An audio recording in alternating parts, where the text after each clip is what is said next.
Hey everybody, welcome to Punch Kick Choke Chat. My name is Sean Benson. I'm one of your hosts. We're super stoked to have our guest, Dr. Coach Mike Israetel today.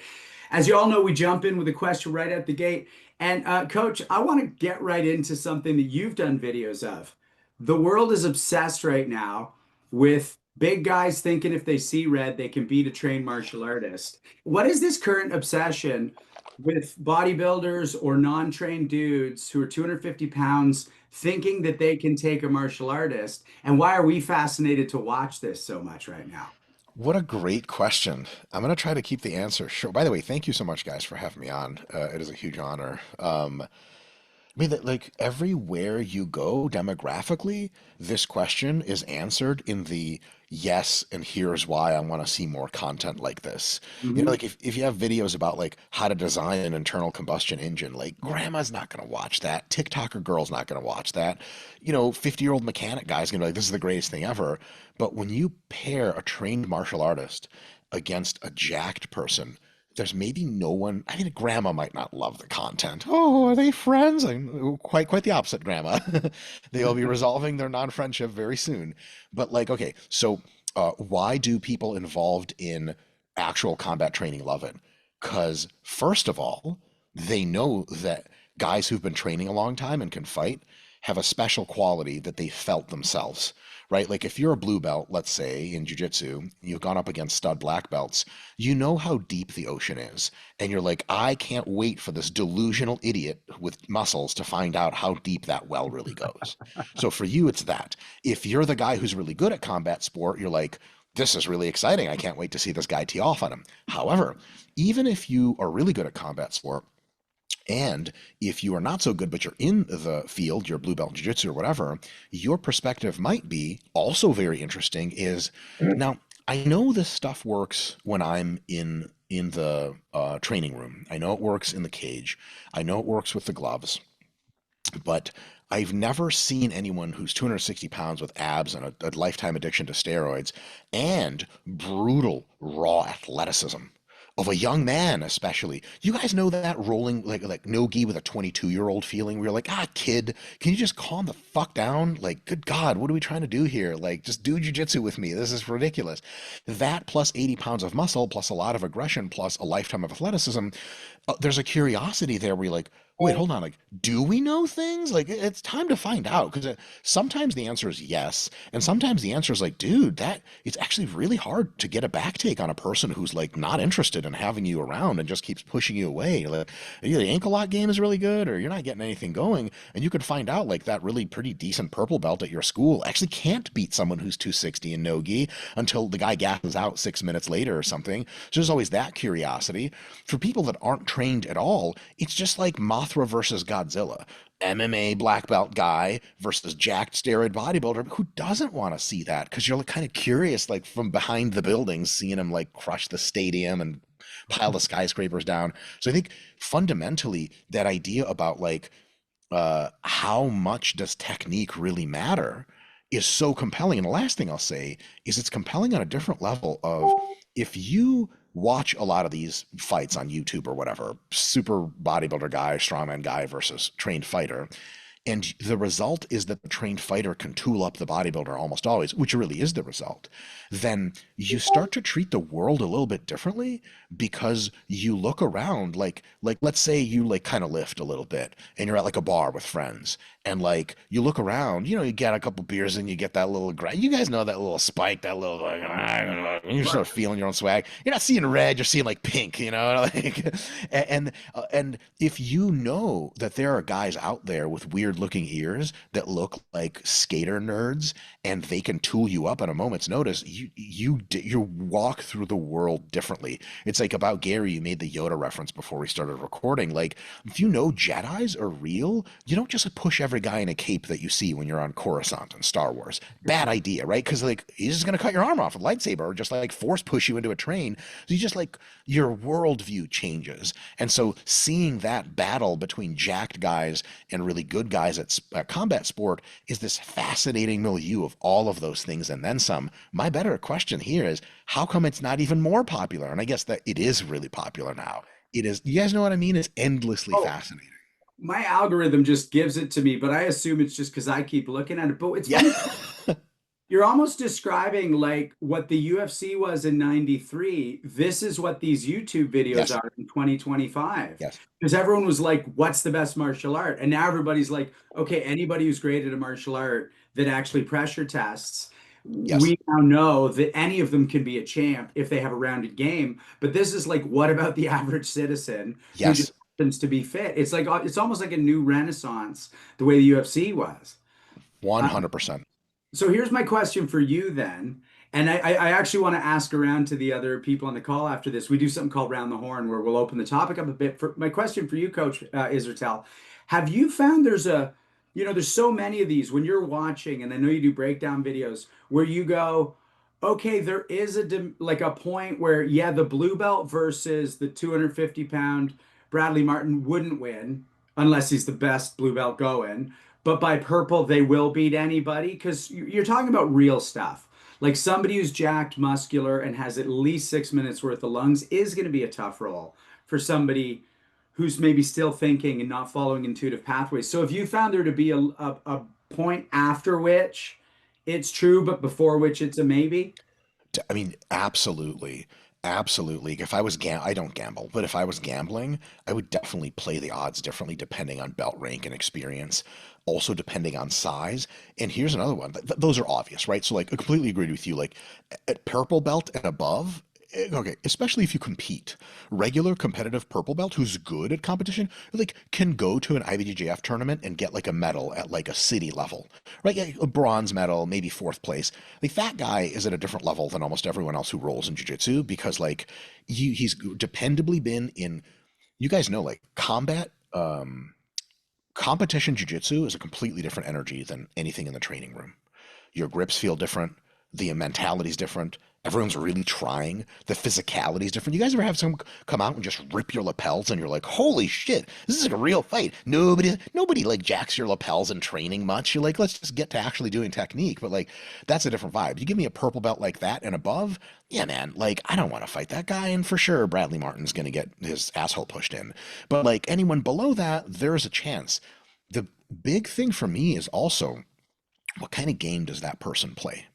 If you play a bottom game, invert game, ankle lock game, knee bar game, back take game, and you're good at it, it really almost doesn't matter how big the guy is and strong the guy is. He's going to get on top of you like he wants. He's going to think he's winning. And then he's like, oh shit, my knee, tap, tap, tap. You're like, oh, that's how that works. If you are from maybe a little bit of a wrestling topside background, if you weigh 180 and your takedowns aren't so good, you just kind of bully people to the ground and then you topside smash pass, you might run into the idea that you can't actually take an athletic 260-pound person down without a gi to grab onto.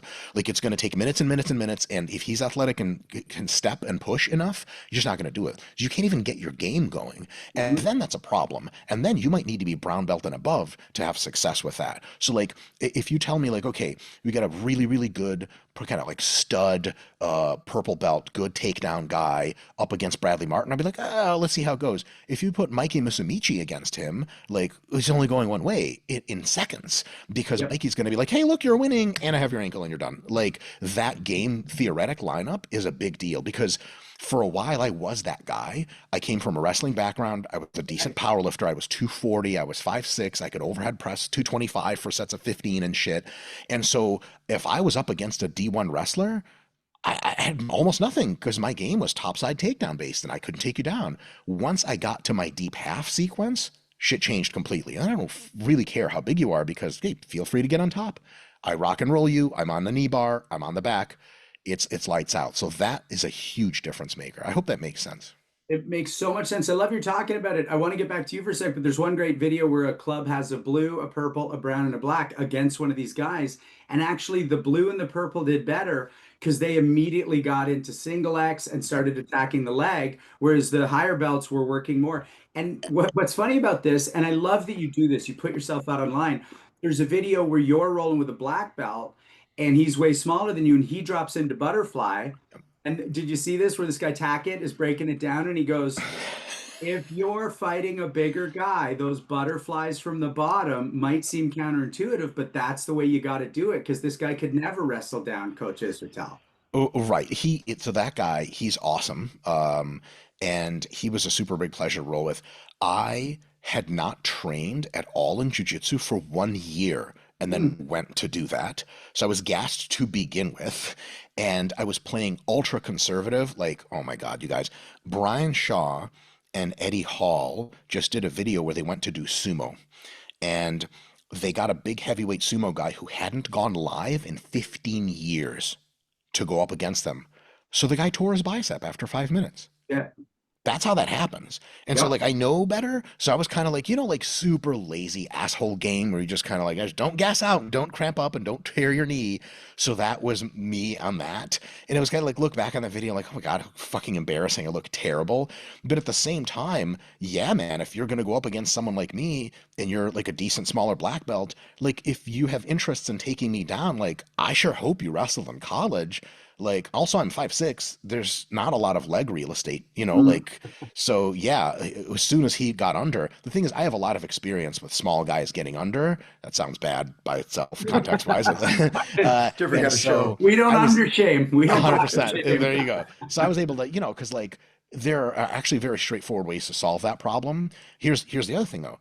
For those guys, the get under you game, the best way to solve that problem is to sag back ASAP. Like as soon as they're going on, sag back. But if you're 260, really athletic, you just don't know that. And all Yeah. of a sudden, the guy's below your hip line and it's over. Unless you can jump out and clear, it's over because he's got your legs tangled, he's on top and all that stuff. So it's a big deal. Side note before we go around the horn on this question of where a rank might meet a challenge and where you can supersede that, you've got this massive following. Do you ever take the comments personally? All the You know, time. All the yeah, fucking time. Yeah. yeah. It's terrible. It's toxic. It's a terrible bad habit of mine. But like I'll read, so like I always love insightful criticisms. Like, hey, I think you're doing this wrong and here's why. I think that's wonderful. I think reading like comments like that is amazing because it makes you question whether or not you know things, at least in your head, justify an answer and then go. The stuff that gets me the most is comments by like audacious comments by people who should know better maybe but they don't, and it's always nameless and faceless. Like in that rolling video that Mr. Tackett had critiqued, they were like, who gave this guy his brown belt? Like this is a shame, like a shamble, like this guy sucks. And on the one hand, I 100% see their point because I look like it's awful in the video, I look terrible, like look, I don't do jiu-jitsu.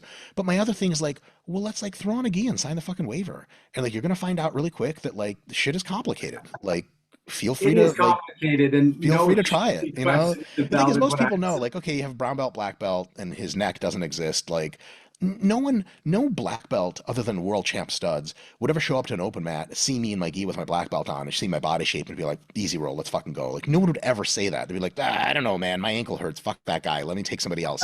But in the comments, everyone's got big balls because they don't actually exist. They're not presenting as real people. So it Yeah. absolutely gets under my skin. It shouldn't get under my skin. I'm working on it. And then, and also here's a real big problem. I've been dedicating myself to bodybuilding for the last 2 years. So my training has only been technical for the last 2 years and very sparse. I need live rolling to beat my ego out of me. And I don't get that right now, and it's not good.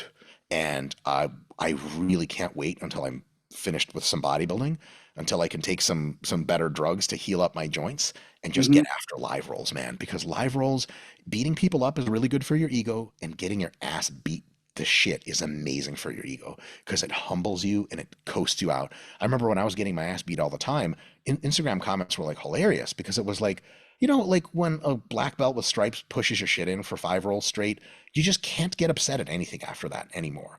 Like if I was to get held up at a gas station, I'd be like, guy, all right, here's my wallet. Hey, have a good one, man. Like there's nothing left. But if you're pent up and shit like that, yeah, you take the shit personally. It's terrible and I hate it.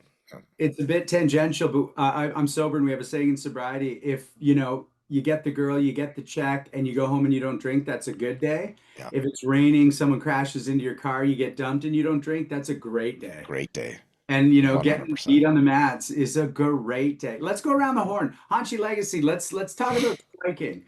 Is there a point at which a belt starts to overcome someone bigger, someone tougher, and you can name a specific rank or maybe a mindset, and a point at which you're a little too early on the journey to be able to beat that macked out dude on the street who wants to fight you? Well, I mean, why would this scenario even happen? Like, I don't know how these two people would even get it into that tent. But after that, I agree with some of the things that Mike said. Is that I'm 5'7". I'm a small guy too. Uh, Immediately, my legs come into play because that in order for that guy to push over on you, he'd have to get it within arm's length. His game is entirely inside. A muscular person like that, right? Unless they trip and fell on you or something. But I really, I'd say, to be confident against all people like that, in my opinion, you have to be at least a fourth dan and a really, really good karate club because you're fighting somebody where you'd have to maybe uh, use. This is going to sound out of line, but you'd have to use something like the crane on him or like poke him in the eye.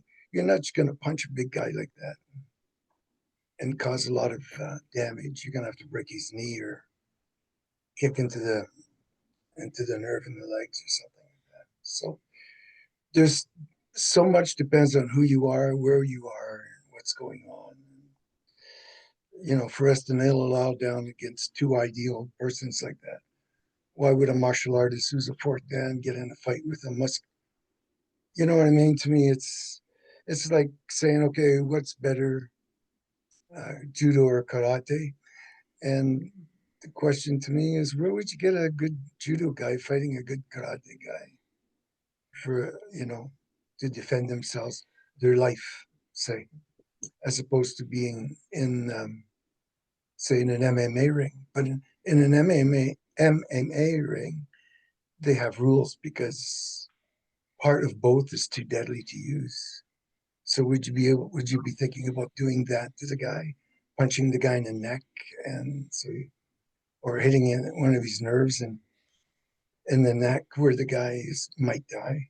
So I have a hard time answering that. I'd have to say I'm 5'7".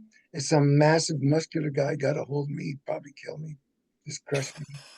But if I get one shot at him, he's never going to get up. So what am I going to say? Yeah. Thanks, That's Hachi. real. Sweeto, let's go to you. Is there a point at which you see your students or you felt yourself go, okay, realistically, I got this, even if it would suck? Or is it not that literal? Well, listen, it's a force spectrum, right? The more tools and experience you bring, the higher up that chart you can go against more sophisticated or stronger opponents. Um, I love what Dr. Mike, I love what you said about competition. If I'm speaking strictly about judo, you can do what do you want to call it, dojo judo, right? Or light sporting judo for a long time, and you're probably not going to develop that killer instinct or work. Judo's the same as you described about BJJ, right? The difference between friendly randori in the gym and competition is just night and day in terms of how much people are trying. So somebody with some combat experience, or sorry, competition experience, and a little killer instinct, which not everybody has, um, can climb that force spectrum. And once or twice a year, you read about some idiot who attacks, a high school judo team or a college judo team, and they just get absolutely destroyed. Um, so yeah, it's a force spectrum. Um, Good training, competition experience, and whatever that is that we've talked about before on this show. They bring a little bit of aggression to the equation. Yeah, coach. The aggression, I gotta say something. The aggression thing is so important. And it can Just be gonna as chip in on simple as that. a Yeah. mindset shift in the fight. Like, there's a difference between, like, okay, some guy signed a waiver who's a bodybuilder and shows up to your judo gym to, like, because he just doesn't believe that it works, versus you're in the street doing self-defense. But in either one of those, some people can't do this. That some people, the switch is always on, but many people have a switch. And that switch is like, who's pushing the pace? Because there's kind of two ways to fight someone. One is exploratory. Like, I don't want to get hurt. I don't want to hurt this bodybuilder guy. He's delusional. So I'm just going to kind of feel him out a little bit, juke him a little bit, get a little duck under single, put him down, and then he's already tired, and then it's just fun, and we laugh, and I take a fake arm bar, and everyone shakes. The other one is like, oh, he wants this. And so every part of my combat alignment is me leading with my forehead up into his chin. I don't give a fuck where we are. Forehead into chin. You guys know that? Like, catch their belt, forehead and chin. Most people are like, I don't want any of this anymore.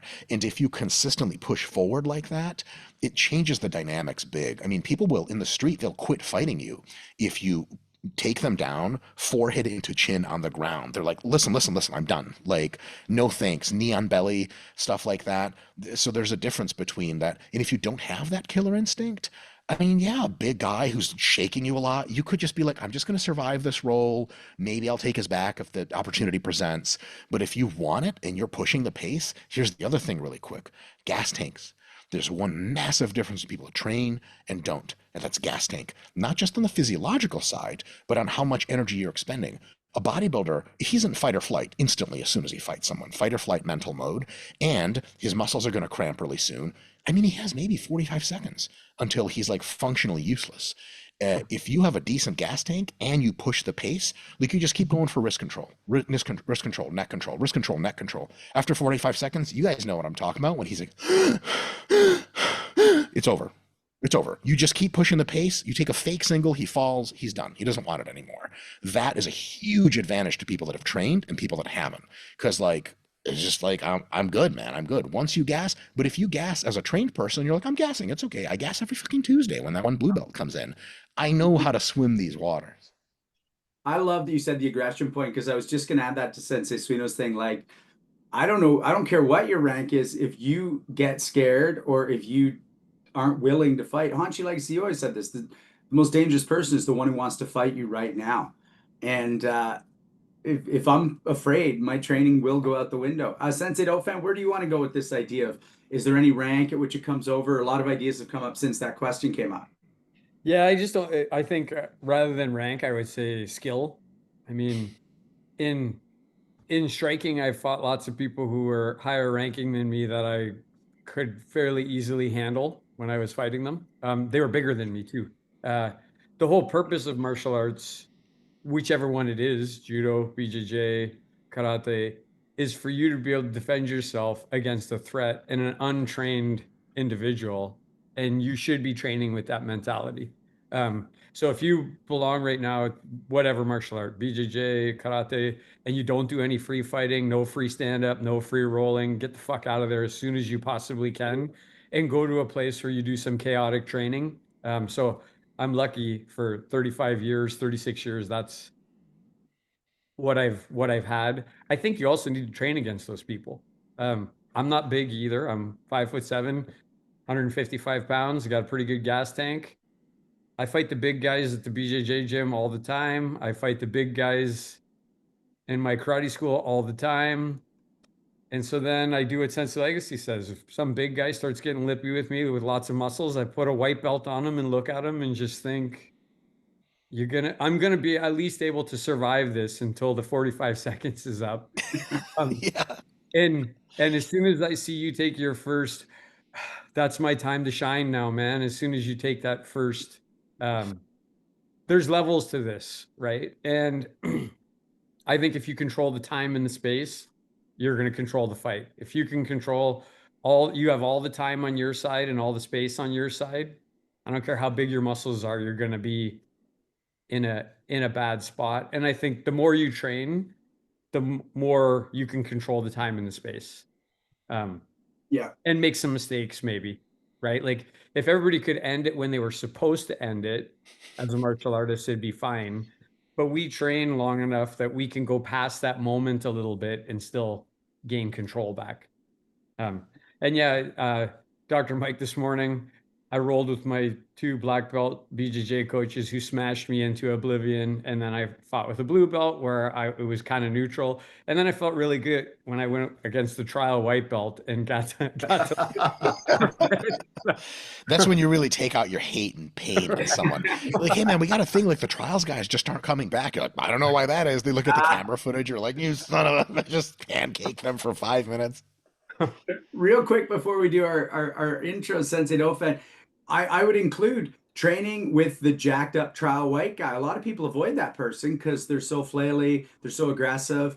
but that's almost replicating that street environment as close as you could within a club, because that's a person who's coming in and going, I've been watching videos. I'm going to see red. I'm going to show this old ass brown belt what I got. And that could be a tough role. You never know what that person's coming in with.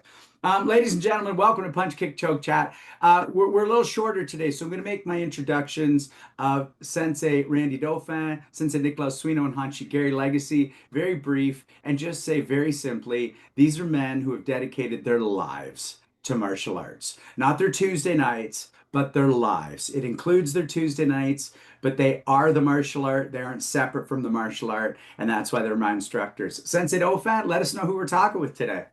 I'm so excited about this podcast. Normally, I'm the one with the biggest potty mouth on the podcast, but we have Dr. Mike Israetel on the show today. I'm a lover of education. He has a PhD from the University of East Tennessee in sports psychology. I think you're still an amateur bodybuilder, coach. Yes, or Correct. Yeah. Amateur bodybuilder. Also a power lifter. He's a black belt in Brazilian Jiu Jitsu under Joss Vogel. Dr. Mike is the co-founder of Renaissance Periodization. His company was founded with the goal of helping individuals worldwide get in the best shape, keeping them fit, powerful, and healthy. His training focuses on both diet and weightlifting. His students include professionals, students, youngsters, and the aged. Everyone benefits from his teaching. He also has this really cool fitness app called RP Hypertrophy app. You should check it out if you have not. It will help you immensely with your training. Coach also promotes something called VersaGrips, which help people to lift heavy shit, which is important if you want to get stronger and more jacked.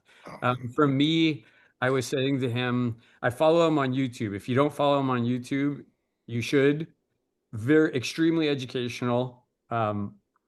Very educational, but also very entertaining. Like super, the way to consume his content, it's very easy because of the person that he is. He's super smart. He's super funny. He's extremely charismatic. Some of my favorite things that you do, coach, are when you break down celebrity workout routines that are just shit, and he goes through. But the thing is, he breaks it down, and then you learn some shit, and you get a couple of laughs. So why wouldn't you want to learn some stuff and be entertained?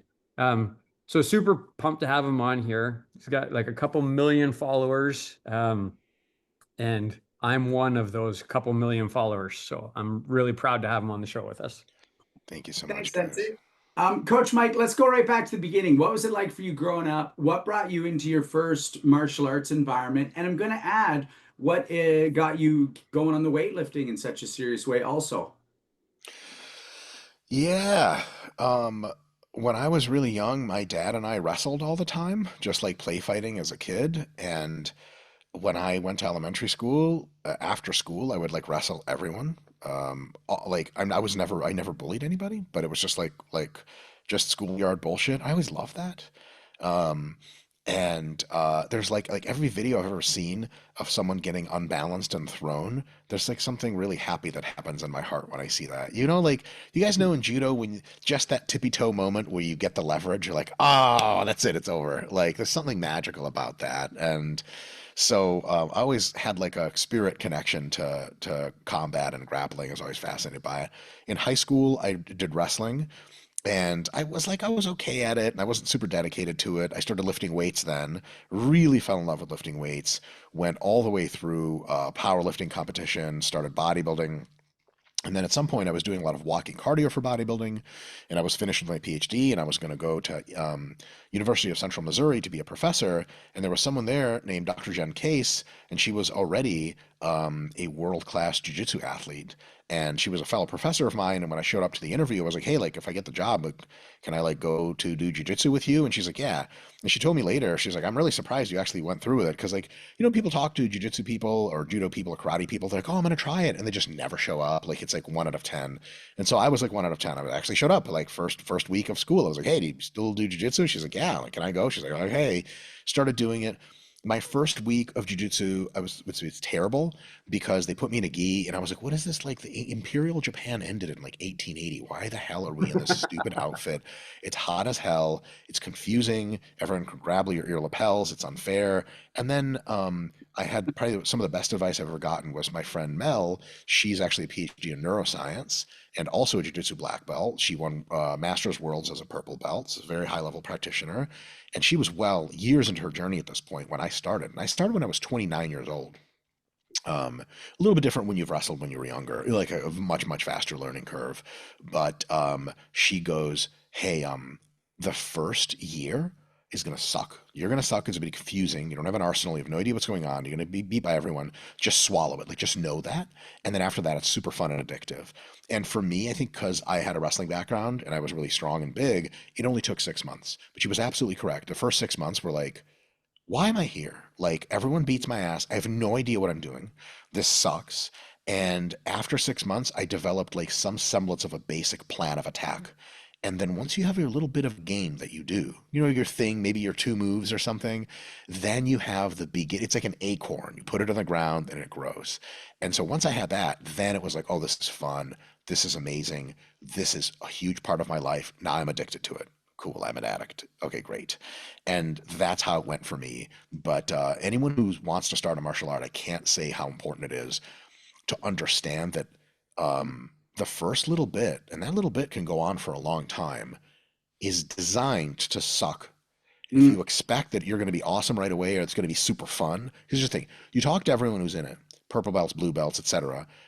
People doing karate for 2 years, 3 years, and they love it, or they can't shut the fuck up about it.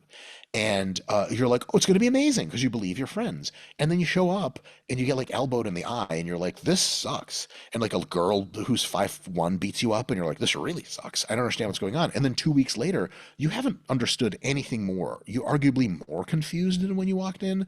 And then I think a lot of people quit during that time. So if I have one public service announcement about my journey through this shit, just hang in there, man. And another one really quick, put zero at first. Zero pressure or expectations on yourself. Because like a lot of people, really smart, dedicated people, you guys ever see these people at your classes? You're teaching a move and you can see they're trying to like model it in 3D space. They go, okay, so where does the elbow go? Okay, down here, not up. And they're really perfectionist about what it does. What I always tell people is like, the people that are the best at combat sport, forgive me, I'm sorry, they're not always the smartest people. And everyone here knows what I'm talking about. They're people that just have that looseness. They're really open-minded. They're cool with moving their body in a way and making some fucking mistakes. And the mistakes decline over years of practice. Not like, because somebody shows you a move and you're like, this has to be perfect this session. Don't ever think about that. Just try your best to work it out like it looks. And then over time, you adopt it as your move. Then you whittle away at it. I think a lot of people put so much pressure on themselves to be awesome and to understand and to really learn. And they end up having a really bad time for a few months and then they quit because it's too much pressure. But if you low pressure, just get in there. Here's the thing. Just do whatever your instructors say for the hour that you're there 3 times a week. That is your only fucking job. And just do it decently, for the love of God. If you can go home and study and try to memorize the stuff, but I gotta be honest, like almost no one ever does that. It's not a big deal. Just do the thing. And after a few months, maybe a year, you're gonna be like, oh wow, this is me. And I know what's going on. And then it's just coasting, easy sailing, and you're having the time. If you guys are all been doing martial arts for 30 years, I don't have to tell you that part. But do you guys even does anyone even remember the first frustrating part? Yeah, I started BJJ 3 years ago. Oh, there you go. I remember the Yes. frustrating part. Yes. So here's a quick question for you before we go to our 10 questions that we ask all our guests, Coach. If someone's at month 3, let's amplify this public service announcement, and they aren't seeing the light, what's something in a class they can hang their hat on? Because some people haven't learned how to suffer for 6 months yet. And if they don't get to the 6 months, we all learn that at that point. But what do they get to enjoy month 1, month 2 when it's sucking if they don't know how to enjoy the suck yet? Yeah. So like I'm trying to think of the lowest common denominator. Maybe this isn't the lowest, but this is one of them. Start trying to identify one move reliably that people do to even beat you up with. Like, oh, that was a cross. I got hit with a cross. That was a jab. I know what a jab is. He's jabbing me. Side kick. I got side kicked in my thigh. Now I'm on the ground crying. But I've seen that before and I know how to identify it. Oh, that's a sweep. That's a elevator sweep. Okay, I know that. Cool. I can't even do it yet. I can barely even describe it, but now I know that it's being done to me. The ultimate level of ignorance in combat sport is when you have no idea what the guy's doing to you. That's real bad. And then you watch the tape and you still don't know, real bad. But the earliest thing for me is recognizing what people are doing to you. The next thing is trying to form a counter to that. Obviously, you'll learn how to counter.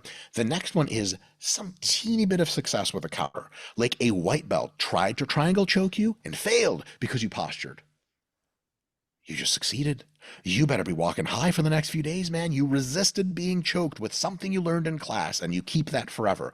And then eventually, you start being really hard to attack. You start succeeding in attacks on white belts, and then you're beating white belts 75% of the time. You're in. You're in that. Your plane took off of the runway, and you're just going to the moon at that point. That ends with you beat most black belts because you have a dedicated game with 3 offshoots. You know exactly where to go to each one. That's the end. The beginning is like, I know how people are kicking my ass with at least one move. That's not that hard, right? Is it, or am I delusional? That's not that hard. That's a few weeks in, you're like, I'm getting jabbed in the face. Like, are you sure that wasn't a cross? That was definitely a jab. Okay, cool. You're correct. Now you know there's counters to jabs. There's ways to move and everything, ways to identify it's going to happen. Now later we work on that, but at least understand how you're getting beat up. Does that make sense? It makes so much sense. And I'm smiling because I was a purple belt with the odd medal hanging next to me before I was like, oh, that's how the black belt's getting me. In the next class, he's still getting me, but at least I know what I'm trying to do. And that's the path we're still on.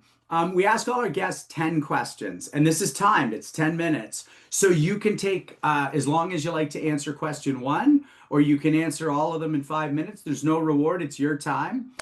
We just ask that you answer impulsively, but then if you want to expand on your impulsive answer, feel free. Excellent. This is high. Will lied to me. He didn't say this was going to be a test. I was going to say I'd beat him up, but I can't. So I'm just going to look at him with a mean face. We say it's not a test, but at the end of the year, we rank everybody's answers. So, excellent. What is the most effective move in your martial arts arsenal? Triangle stack pass. So basically, I have a shoulders and neck situation that's quite strange. And most people can't triangle me. In the gi, very few. Like world champ, 6'5" people can, and most people can't. Odd guy here and there. So what I do is grab the lapel and then dip my hand down, and you get, especially for blue and purples, their eyes light up. They're like, I'm going to triangle this idiot. He just ducked his arm down. And then I loop around over their neck, tilt their butt up. It's technically called a shovel choke. And then all of a sudden their feet are dangling in the air. They have 0 hip power. They can't posture. And it's a paper cutter from the side. And like, it just zaps a lot of people. It's dog shit, super cheating. It's low. It's just the lowest of the low, but it works. So there it is. Unfortunately. Fans of dog shit, super cheating around here. Who is the most influential martial artist in your life?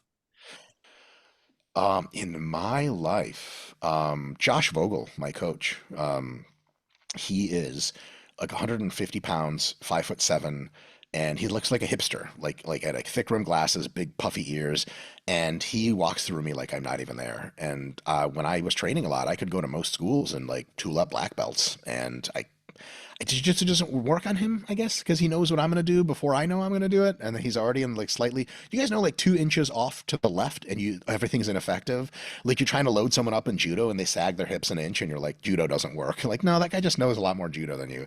So Josh Vogel and his ability to think stepwise in a logical manner and see the whole decision tree is amazing. I would say the second one is Mr. Will Starks, because I think just Will's intuition about the art and multiplied by his experience, multiplied by his raw IQ is like psychotic. You guys talk to Will. Like at some point, Will get some white belt, ask him a question. He answers like in 8 different layers of logic. And they're like, I have no idea what that first word even meant.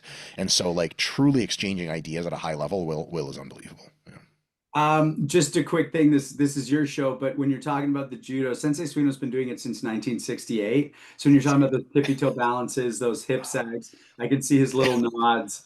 Who do you think is the most influential martial artist of all time, and why? Influential martial artist of all time is such a great question. Can I just say the Gracies period as a group? Is that the cop-out answer?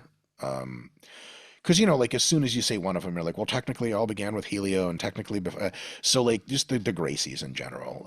And I'm not some kind of like Gracie Nut Rider. I think they're legendary, but they're mortal like everyone and flawed like everyone. They're human. But like you just like you can't understand the history of UFC and the history of true MMA without hearing the Gracie name once and being like, that was the big change.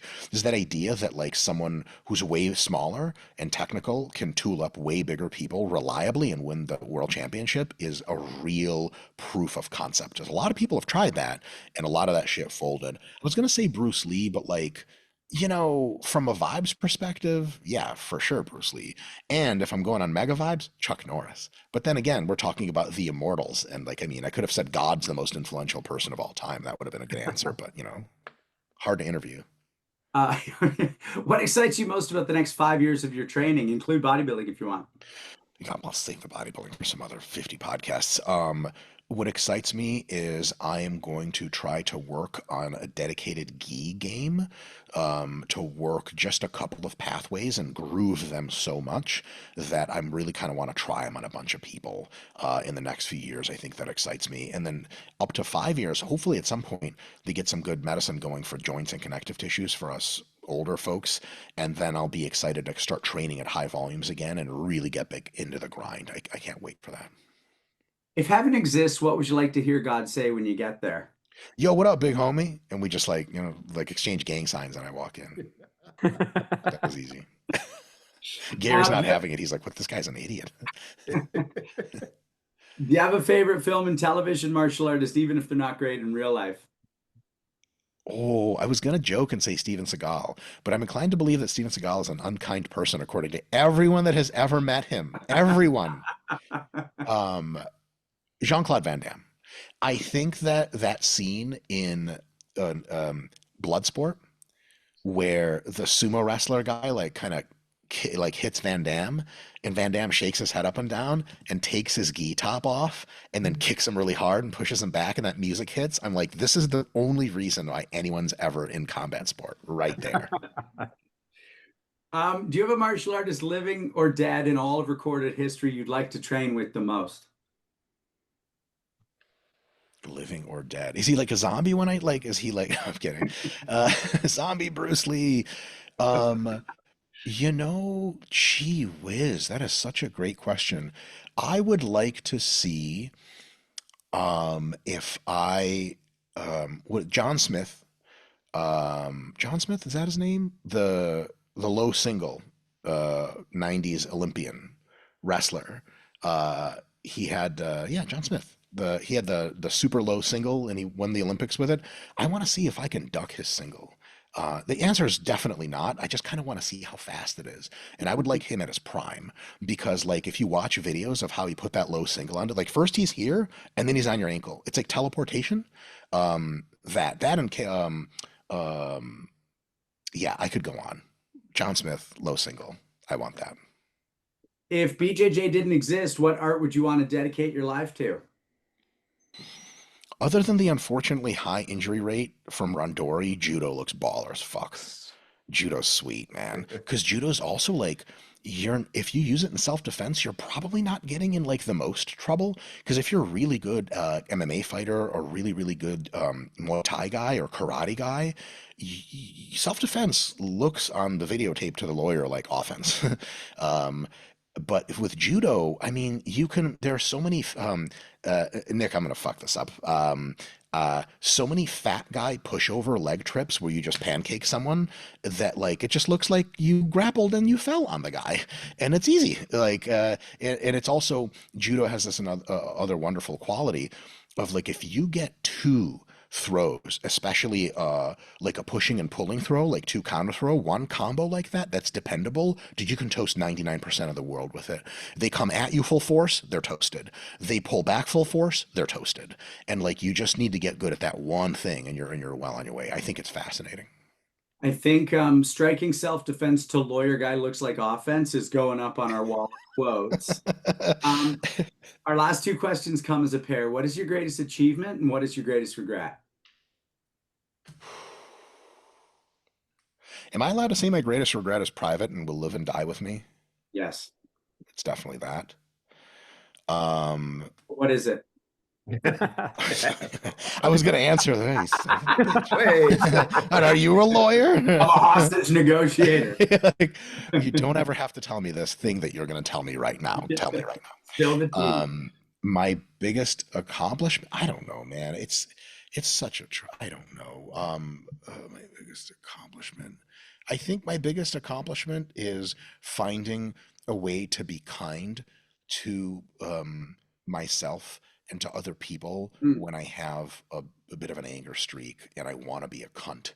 Like online comments or in-person discussions, you know, when you just want to show someone up, like you're so stupid, you have no idea who you're talking to, you just want to be mean, but finding a way to be like, hey man, a lot of the stuff you said is actually super valid, and like I'm absolutely not like perfect in any way, and I think a lot of the critiques are really like dope and I'm going to think about them. Finding the ability to do that in the heat of the moment where all you want to do is get defensive, I think is like, I don't do it nearly often enough, but every time I do it, I'm like, okay, Mike, you're really like living up to the standard. Because like I've done a lot of cool shit, but like I don't know, like I'm like people are like, oh, you're smart. Like I was just genetic gift. My dad's a physicist. My mom's super fucking smart. Like shit just makes sense. You know, like, you know, how do you take credit? Like imagine like telling like, not that I'm at this level remotely, like LeBron, are you proud of how tall you are? I'd be like, what?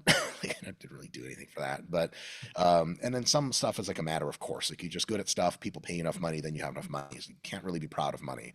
But like in the heat of the moment where you want to be, you want to just dip into your bad side, but you have that quick moment of no, no, no, no, no, no, no, no, no, no, no, no, no. I know how to be kind and courteous. And martial arts helps so much with that, because if you have that bad side, it just gets toothpaste squeezed out of you in training, and then you're like much kinder. Do you guys know this? A lot of irregular people are baffled at how kind and chill well-trained martial artists are. They don't expect that, and they're like, "Oh, that's just movie bullshit." Like, no, a lot of these guys are just super fucking chill. Like, a lot of guys will get punched at a bar and be like, "Listen, listen, all good, man. Let's just go home," because he knows that next step is going to be real bad news, and he's been punched a lot. Like, and real quick tangent. You said I was gonna get to tangent off, right? You kind of did your 10 questions. So where Yeah, are we at time, Sensei? there you go. There's Ended. like, I had We're post 10 questions. that's Go. it. I got it. There's I was in Philadelphia and I was a purple belt and I had already competed at a pretty decent level, pretty successfully. And I was walking down the street and I was on my headphones talking to my mom on the phone. And I was walking by this, like, it was 2 p.m. I was going grocery shopping, like on foot. And it was I passed by this bar, like this corner bar. And there's this guy there. He's probably about like 5'7", 190, mid 40s, untrained. Like you guys know the body. Like he doesn't train. And it's 2 p.m. and he's drunk outside of a bar. So you guys can already imagine the demographic is like a fairly fixed and well understood kind of person. And I was walking by and he's like, hey, what kind of supplements do you take? You know, because I'm clearly like whatever bigger. And I was like, hey man, I'm on the phone. Like, you know, like super, I wasn't a dick. I was like, hey, and he goes, fuck you. And I was like, what the fuck? And I turned and I was like, what? And he was like, oh no, like I just wanted to know like about like what supplements you're taking. I was like, I'm on the phone, man. And he was like, fuck you, man. Like, because I was disrespecting him by not giving him time for his question or whatever. And I remember thinking like, I instantly played it out. My mom in my ears like, walk away, walk away, walk away, walk away. She was hearing the whole thing. And I remember playing it out. I was like, okay, there's a brick wall. I can pop up double leg him into the brick wall. Probability of him getting concussed is like 50% at that point. There's traffic cameras everywhere. There's tons of people. I'm for sure going to court. I was going to double him into the wall, quick Toriando pass his legs, like half guard mount elbow rain. And I was like, okay. None of that sounds like a good idea. And I have nothing to prove because this guy, like, he's going to gas out instantly. He has no idea. He's never felt. You guys remember I was talking about that forehead shit earlier? Like, if you've been spear double legged, there's like a level of manhood strength that you're not used to feeling, and it doesn't stop. That's the gas tank difference. Is as soon as you become aggressive, you continue to be aggressive. That's how movie fights are different. Like someone kicks someone and then they fall and they wait till they get up. I'm not waiting till you get up. I'm following you down, and it doesn't end until you like say like, hey, I'm done here. And I realized like none of that is a good idea. And my jujitsu gym that I trained at the time, Balance, in Philly, which is fucking phenomenal, just tons of just insanely over talented people beating you up. It was literally 2 blocks away. And I had a thought. I was like, if I really had beef like with this guy, like as a man, we could just be like, hey man, just sign the waiver. Do you want to walk 2 blocks with me and just sign the waiver? And then we'll Sign the get a waiver. it is better for you because when I spear W, I don't have to like bust your head up against a brick wall. There's mats that they cover the walls. And then I was just like, hey, man. And I just walked away. And a part of me was like, God damn it. Like I wanted war. Like it was just because a part of me, like, there's a reason I like competing in jiu-jitsu and really hard live rolls.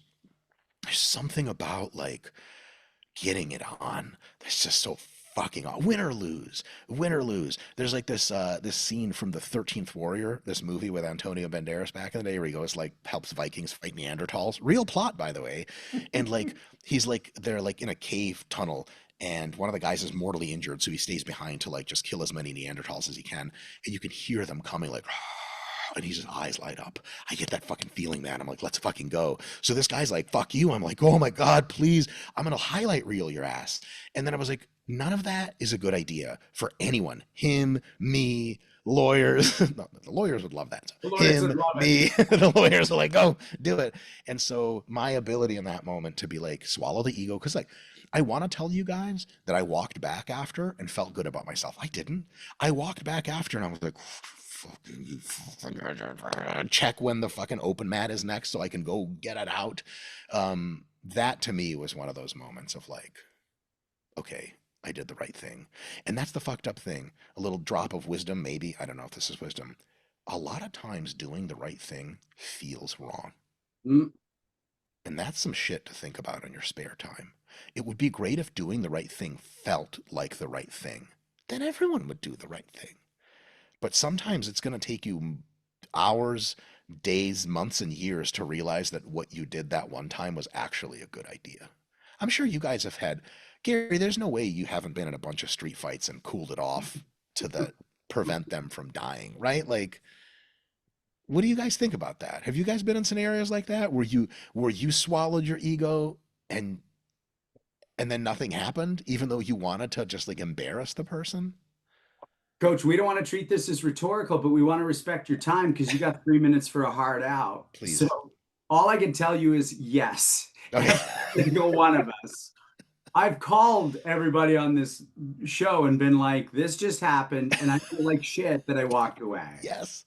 But I wish we could crack this open, but we do have to respect your time.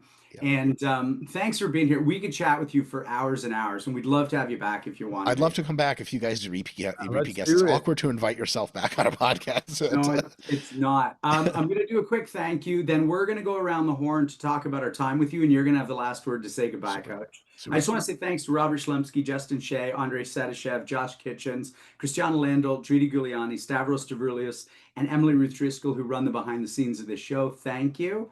Hanchi Lexi, what do you want to say about our time today with Coach Mike? Yeah, quite entertaining. That's what I expected hearing from Randy. It's great to have you with us. Hopefully, maybe we'll even get in to do it again. I would love that. And, I would love to hear more from you guys rather than myself. I've heard all my own ideas before. Thanks so much for coming. First, thank you for having me. Thanks, Hanchi. Sensei Suino, what do you want to say? Loved it, loved it. Thanks so much, Dr. Mike. Man, what a ride. We got to do this again. There's so many topics to crack open. So yeah, if and when we can, when time permits, let's get back on a call. Love that.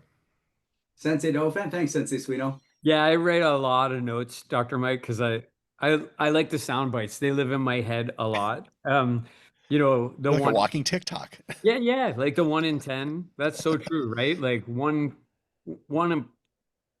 out of 10 people who say they're going to come actually show up. That's all of us. And that's true. And actually, the last soundbite you just gave me, if doing the right thing felt good, everybody would do it, right? Like I write these things on the whiteboard in my club, and then students come in and but I liked all the stuff we talked about. And obviously I'd love to chat more with you. It would be awesome. We should do something with you and Will, maybe. That would be great. You just Yeah. have to prevent him from saying racially things that we're not allowed to follow him on, or that would get you banned off of every platform. Right. Well, you sometimes say racially things. You're I very do. Well, debate- but Jew stuff. Hey, listen, if I'm not allowed to make fun of my own people, I don't even know. Is this even America anymore? Coach, the one thing I want to say is added to that quote wall is sign the waiver. That's my new mantra. If somebody is in the street, I'm like, bro, sign the waiver, and then we can do all of this. But other than that, it's going to cost me too much. 100%. How do you want to say goodbye to everybody watching? And the last word goes to you. Thank you, guys. My goodbye is just a huge thank you. It's really strange to be on a podcast about fighting with people who are way better at fighting than me, spiritually, technically, experience-wise, education-wise. I just think that people should be tuning in to watch you guys all the time because you're all massive repositories of wisdom, and it's a huge honor to be on your podcast. So, Thanks so much, Coach. Thanks for watching, everybody. We'll see you next week. Thanks, everybody.